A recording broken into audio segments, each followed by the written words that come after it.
Oh boy, oh boy, oh boy, oh boy. Good morning. My name is Kenny Polcari, and I am your host of the party. And just take a look out that window if you can, right? While it's humid out, it's also stormy out. There is no blue sky. There's clouds everywhere. And as I was pulling into the parking lot, the black clouds rolled in, and so the skies are about to open up. So is that indicative of what we're going to see in the markets today? And today is Tuesday, July 26, 2022, and here's what you need to know to get your day started. There is a rush to redefine what a recession is. Geez, I wonder why that. Walmart pre-announced yesterday after the bell, and it was not pretty. Food and energy inflation is real, and Walmart points that out, right? Today starts a two-day Fed meeting, right? Will we get an 11th hour surprise? Will it be 75? Will it be 50? Or will it be 100 basis points? And remember, earnings are beating slashed estimates, and guidance is weak. So is that really a positive? And what do we have for dinner tonight? Well, we're going to have the RibEye Pizzaiola. Oh my God, it is so delicious. So investors remain a bit confused, right? As we wait for the slew of macro data, meaning the economic reports, the micro data, meaning the earnings, and the decision from the Fed that's all due to hit the tape this week. Yesterday morning, we got two macro reports, right? Both suggesting weakness. Chicago Fed and the Dallas Fed, both weaker. In fact, they were negative. So that was much weaker than the expectation.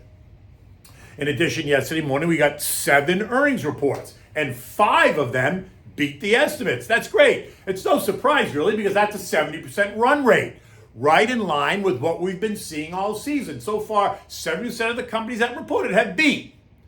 But we are getting the same response in terms of guidance. All the companies warning of tougher times ahead, and that caused many on the street to continue to speculate or not on what the Fed will do. We assume that they're going to raise rates by 75 basis points because that's what they told us. But could we get an 11th hour surprise and see a 100 basis point rate increase? Now, if that was going to happen, they'd have to rush Minneapolis Fed President Neely Kashkari out because he's not an FOMC. They'd have to rush him out to leak it to Goldman Sachs, so Goldman Sachs could leak it to the media at some point today, rather than letting it hit the tape unannounced tomorrow. That would be a no-no. But rather, we're going to focus on what they say about the months ahead. What will the Fed say about the future guidance? Will they mimic what we're hearing from the C-suite? Or will they tell us a different story? Who will be the dissenter? Expected to be Kansas City's Esther George. She's always the dissenter. Well, first we got to know this. The Fed and the administration is trying desperately to redefine the data and redefine the terms. All of the members of the administration and some of the Fed are now redefining the technical definition of what a recession is. Most likely because Thursday's second quarter GDP report is about to reveal that the economy grew by a negative 1.5%. Right? This according to the Atlanta Fed. This on top of the negative 1.5% reported already in the first quarter. And that, my friends, would be considered a recession under a Republican president. So it should hold true that it should be true under a Democratic president. You just can't cancel the definition that we've had on the books for decades just because it tells a negative story and the place is controlled by the Democrats. Or can we? Look, a recession is no longer what we all thought it was, right? Apparently, it's no longer what we learned in Econ 101. It's no longer 2 consecutive quarters of negative growth. Oh, no. In fact, the idea that a recession is even knocking on the door is ridiculous. Janet Yellen told Chucky Todd on Meet the Press on Sunday that we are not in a recession, but rather we're in a period of transition in which growth is slowing. And Brian Deese, you know him, he's one of Joey's economic advisors, and he tells CNN Johnny Berman that a second consecutive quarter of negative GDP growth was technically not a recession. All while emphasizing the need to look ahead rather than have this debate about whether we're in a technical recession or not. Of course he's going to do that. And then Jared Bernstein, another Council of Economic Advisors member, he told us that he objects to the semantics claim that we're in a recession. And what does it all mean? Well, it means we're in a recession. The fact that the administration and the Fed are out there in the media trying to redefine the terms screams fire in the hole. Right? All that means is we're in it, and now they're trying to change it. Now remember, the National Bureau of Economic Research is actually the agency that calls it, right? They're not interested in calling it just yet. But no matter if the majority of the country thinks we're in a recession, then guess what? We're in a recession. Remember when the majority of the country thought that transitory was bullshit? That's because it was. It only took JJ a number of months, 5 or 6 months, to admit it. But when he finally did, he recognized that he was wrong. So this idea that we're not in a recession, I say, is bullshit. Okay, so now what? We're in one. Now what do? We have to deal with it. In fact, you could argue that the Fed is the one who put us here, right? They provided the fuel to feed the recession fire, the inflation fire, which is now leading to the recession fire, long after it was clear that we didn't need any more fuel, aided by the massive spend policies and free money provided by the Bidens. Signs were clear. There was no argument there. When the CPI shot up and through 2% in April 2021, the Fed should have begun the process of retreat, as they promised us for years that they would do. They should have begun raising rates by 25 basis points then, slow and steady, but they didn't. They were pressured by the administration that wanted to push through a massive spending program. In fact, they told us it wasn't real, that it was transitory, a word that would come back to haunt them. So now they have to figure out how to create smoke and mirrors, and they can do that by trying to redefine the terms of which we all understand: inflation, recession, growth, non-growth. By the end of the day, the Dow gained 90 points. The S&P was up 5, the NASDAQ was down by 52, and the Russell up 11, while the transports added 55 points. Treasuries remain inverted.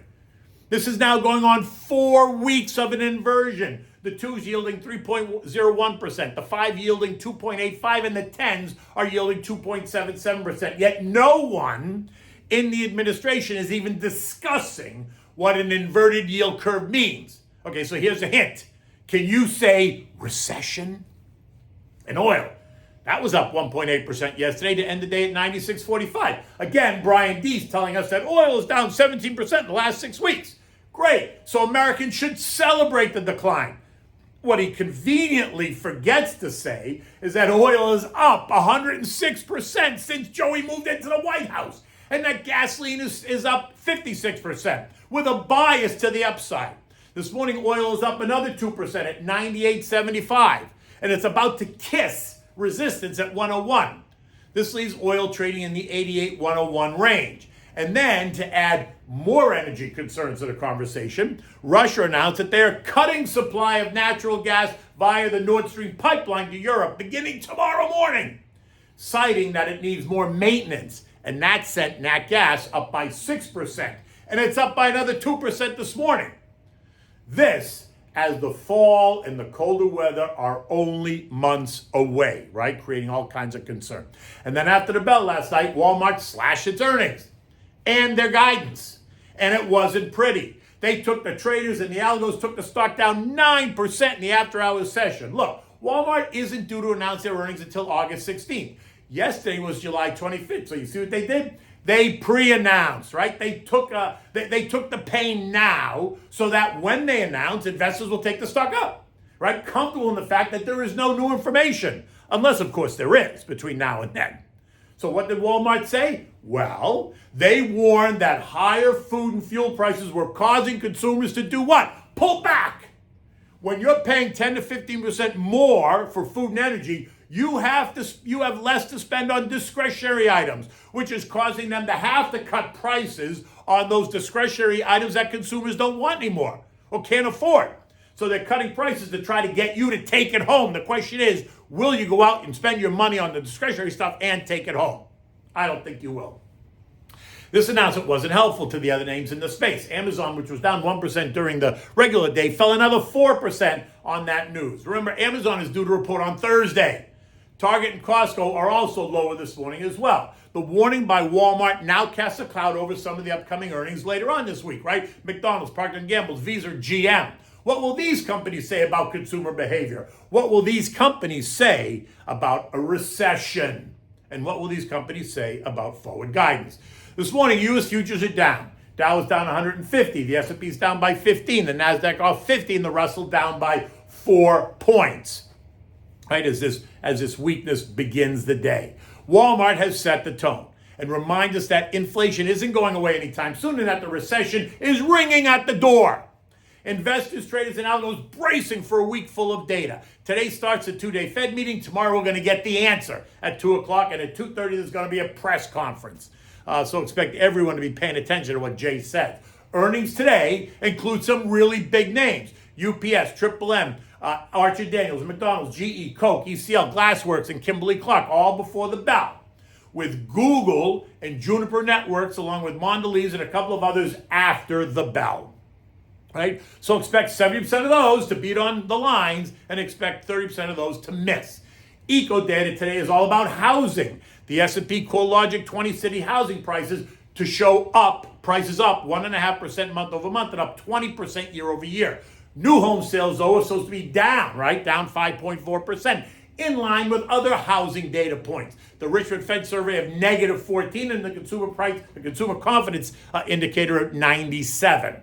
In Europe, markets are lower. Not a disaster, but stocks are in negative territory as they too brace for more earnings reports, U.S. macro data, and tomorrow's Fed decision. The EU is having another emergency energy meeting, and the IMF is about to update us on the global economic outlook. The S&P closed at 39.66 after trading as low as 39.43 and as high as 39.75. We remain just above the support trend line at 39.20. If we rally, then look for some resistance at 4,000. If we push up and through that, then the intermediate trend line becomes 41.30. We need to close the gap created on June 10th, which means the S&P has to trade to 4,018 in order to do this. It tried it on Friday and it failed. Didn't happen yesterday, and it's not going to happen today. But keep that level in your head, because when it closes that gap, it will be a reason for further gains. Look, the list of risks exposes the vulnerability of the latest bear market rally, which I think this is what this is. Expect to see more volatility, more chop, and more weakness as we move through earnings season. And then we come into September, October, which is seasonally a difficult time for the markets. So brace yourself. There's no need to rush. Patience, in this case, is a virtue.